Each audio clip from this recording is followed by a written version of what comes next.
گرامی قدر، اب ایک بات اور بھی سوچنے والی ہے، اور وہ کیا؟ تہذیبیں بنتی رہی اور تہذیبیں مٹتی رہی، قومیں عروج پاتی رہی اور قومیں جو ہیں پھر زوال پذیر ہوتی رہی، حکومت اور بادشاہت دنیا کو ملتی رہی، لیکن پھر حکومتیں چھنتی بھی رہی، اور ایسی ایسی حکومتیں اور بادشاہتیں رہی کہ زمانے میں صدیوں جن کا ڈنکا بجتا رہا، لیکن آج وہ نہ حکومتیں نظر آتی ہیں، نہ ان کی تہذیبیں نظر آتی ہیں، نہ ان کا تمدن نظر آتا ہے، نہ ان کی زبانیں نظر آتی ہیں۔ بڑی اونچی زبان تھی عبرانی، کدھر گئی آج؟ کون پہچانتا ہے عبرانی کو؟ کون جانتا ہے عبرانی زبان؟ بڑی اونچی زبان تھی سریانی، آج کون جانتا ہے سریانی زبان کو؟ بڑا وجگہ تھا خاقان کا، مصر کے بادشاہوں کا، جو صدیوں حکومت کرتے رہے، آج کدھر گئے وہ سارے؟ نہ ان کی تہذیب موجود ہے، نہ ان کا تمدن موجود ہے۔ آج آثار سے اگر کوئی چیز ملے بھی تو پڑھنے کے لیے ہر زبان، ہر آنکھ نہیں پڑھ سکتی، بلکہ ماہرین کے پاس لے جانا پڑتا ہے کہ بھئی یہ کیا قوم تھی اور کیا لکھا ہوا ہے۔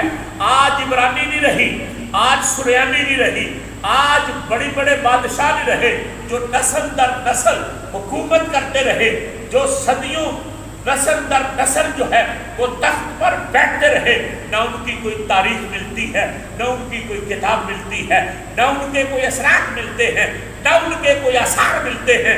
لیکن کیا وجہ ہے؟ بغداد کے شہر میں مسلمانوں کا خون یوں بہایا گیا جیسے نالیوں میں پیشاب بہتا ہے، مسلمان یوں ذبح کیے گئے کہ ان کے سروں سے سر کے اوپر سر رکھتے ہوئے مینار تعمیر کیے گئے، لیکن پھر بھی مسلمان مرے نہیں، دوبارہ زندہ ہوئے، پھر بھی انہی بغداد کے شہروں میں مسجدوں میں اذانیں ہوتی رہی، اور پھر قرآن کے حافظ بنتے رہے، علماء دین سیکھتے رہے۔ یہ مسلمان تہذیب مٹی نہیں، یہ دوبارہ زندہ ہوئی، اور آج بھی اس مسلمان کی تہذیب آج بھی زندہ ہے۔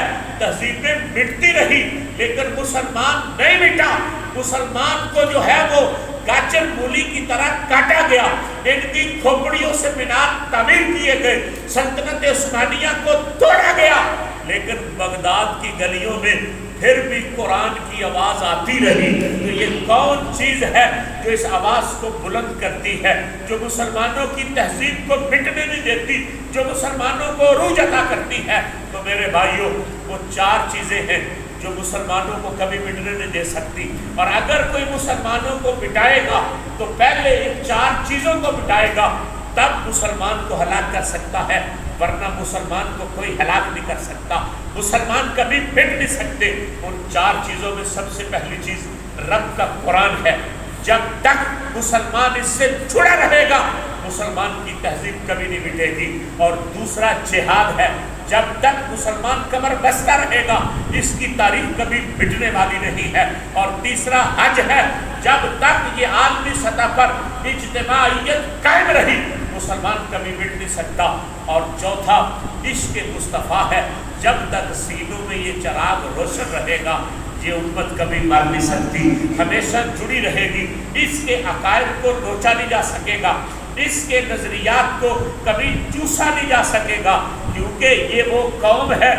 قومیں تب مٹتی ہیں جب ان کے نظریے مٹتے ہیں، جب ان کی کتابیں مٹتی ہیں۔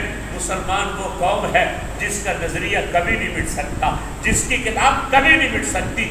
قرآن کے ساتھ جڑنا ہے